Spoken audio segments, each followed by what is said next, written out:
Imagine waking up tomorrow and discovering you're worth $27 million.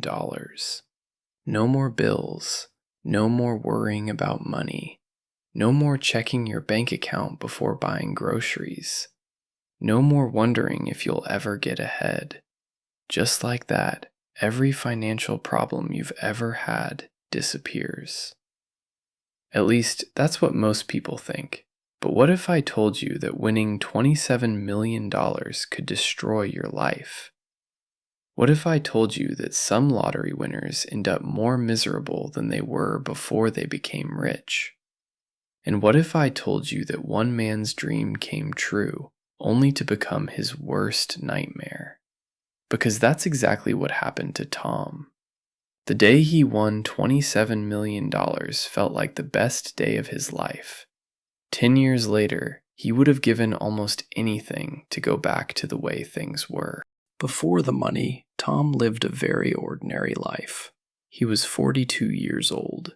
He worked the floor of a furniture warehouse 6 days a week, drove a '98 pickup with a cracked dashboard, came home every night to his wife Linda and their 2 kids, a daughter in middle school, and a son who was 9 years old and obsessed with baseball. Life wasn't perfect. Money was always tight. Every month felt like a race. Mortgage, car payment, utilities, groceries. Something always seemed to break at the worst possible time. One month it was the water heater. The next month it was the transmission. Then the roof started leaking. Tom wasn't poor, but he wasn't comfortable either. Most nights he sat at the kitchen table, staring at bills, trying to figure out how to make everything stretch. Linda would look up from whatever she was doing and say, "We'll be okay." And somehow they always were. Still, Tom dreamed. He dreamed about freedom. He dreamed about paying off the house. He dreamed about Linda not having to work weekends anymore. Every Friday after his shift, he stopped at the same gas station on Route 9, bought a black coffee, bought a lottery ticket, then drove home. Not because he believed he'd win, because for $2, he could spend the drive home imagining a different life. No stress, no bills, no more kitchen table math. Then he'd laugh at himself pulling into the driveway and move on, until one Friday changed everything. Tom almost didn't buy the ticket that week. He was exhausted. It had been a brutal week at the warehouse. He was halfway home before he realized he'd forgotten his coffee. He almost kept driving. Instead, he turned around, walked in, bought the coffee, bought the ticket, and left. The next morning, he was sitting at the kitchen table when he checked the numbers on his phone. The first number matched, then the second, then the third. Tom smiled. Then the fourth matched, then the fifth, then the sixth. His heart stopped. He checked again, then again. His hands were shaking so badly he almost dropped the phone. Linda walked in and asked if he was okay. Tom couldn't speak. He just held up the ticket. She stared at it, then at him, then back at it. Neither of them said a word, because neither of them could believe what they were seeing. $27 million. In a single moment, the furniture warehouse, the cracked dashboard, the kitchen table math, all of it was gone. Or at least, that's what they believed. The first few months felt like a dream. Tom quit his job, paid off the house, paid off every debt they had ever carried, bought Linda the SUV she'd talked about for years, took the kids to Disney World, then to Hawaii, bought a bigger house in a neighborhood they used to drive through just to look. For the first time in his life, Tom felt free. Friends celebrated, family celebrated, everybody loved Tom. And Tom loved helping people. His parents got money, Linda's sister got money, his old buddy Dave from the warehouse got money. Writing those checks felt incredible. Every time someone smiled, Tom felt like a hero. For a while, life felt like everything he ever imagined. Then the calls started. At first, it felt harmless. A cousin needed help with medical bills. A neighbor needed a loan to save his business. An old friend from high school had a great investment idea and just needed some startup capital. Tom wanted to help everyone. Why wouldn't he? He had $27 million. What difference could a few thousand make? But a few thousand became tens of thousands. Tens of thousands became hundreds of thousands. And then people he barely knew started calling. Old classmates, distant relatives, friends of friends, people he hadn't heard from in 15 years, suddenly remembering his number. Everyone had a story. Everyone had a reason. Everyone needed help. And the hardest part wasn't saying yes. The hardest part was saying no. Because every no turned into resentment. Every no became another person telling people Tom had changed, became arrogant, became selfish.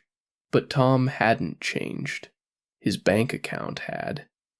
Then came the experts. At least that's what they called themselves. One wanted him to back a restaurant group. Another had a real estate deal that couldn't miss. Another promised returns that sounded almost too good to believe. They were. Everybody had the next great opportunity. Everybody had a plan. Everybody knew exactly how Tom could turn 27 million into 50. The problem was simple.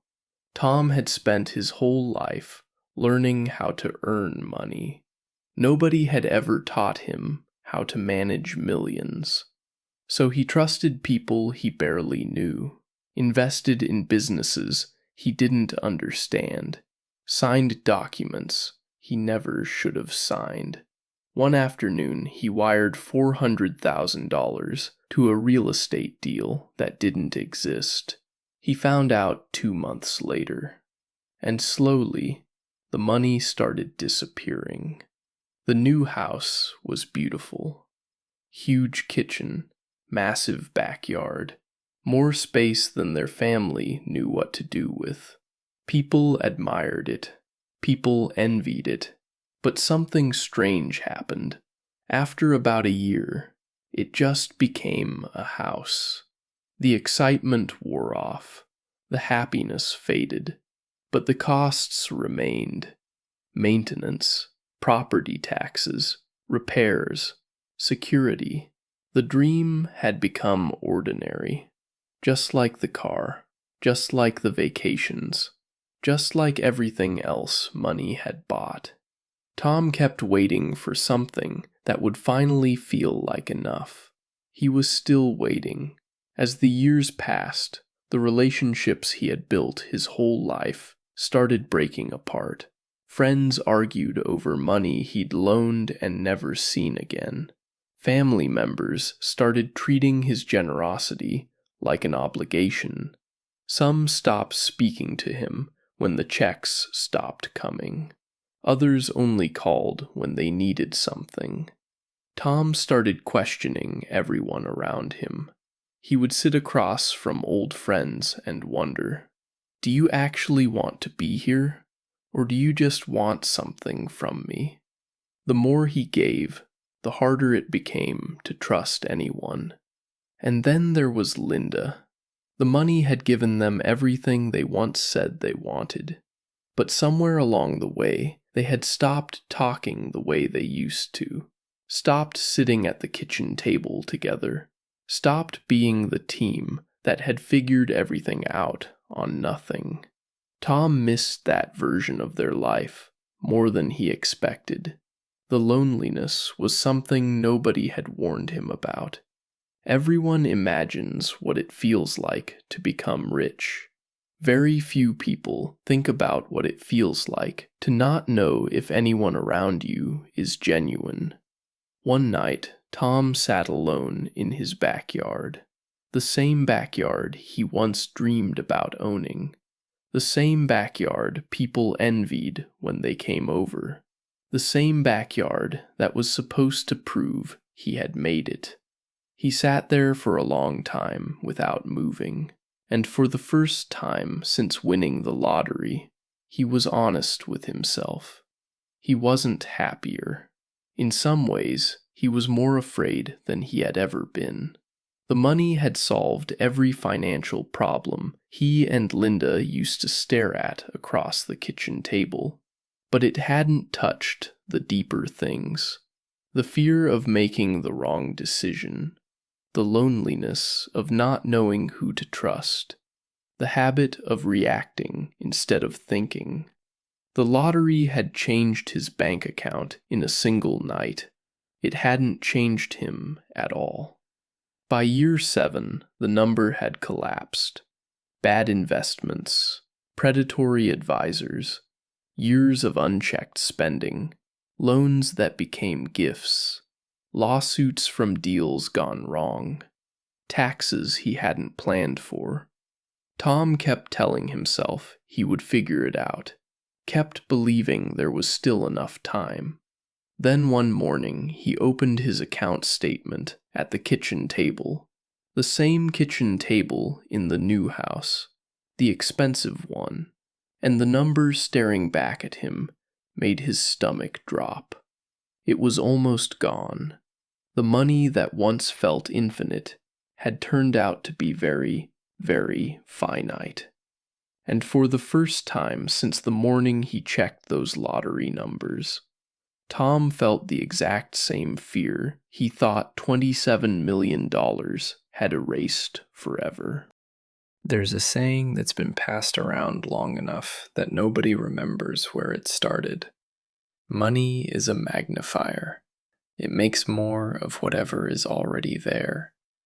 If you're generous, money makes you more generous. If you're disciplined, money gives you more to work with. But if you're afraid, money can make the fear louder. If you're uncertain, money puts more at stake. Tom thought winning the lottery would change who he was. Instead, it held up a mirror and showed him, in the most expensive way possible, exactly who he already was.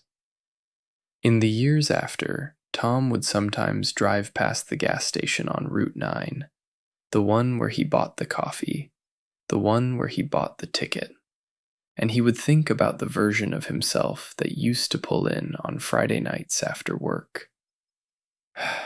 Tired, unremarkable, trying to make everything stretch. He used to think that man was waiting to be saved. Now he wasn't so sure that man needed saving at all. Because the truth is, money can buy comfort. Money can buy convenience. Money can buy the house and the car and the vacations. But it cannot buy wisdom. It cannot buy the kind of trust that takes years to build. It cannot give you back the person you were before everyone wanted something from you. The saddest part of Tom's story isn't that he lost the money. It's that he spent years chasing the feeling the money was supposed to bring, and never once stopped to ask whether the life he had before the ticket was already closer to that feeling than anything $27 million ever gave him.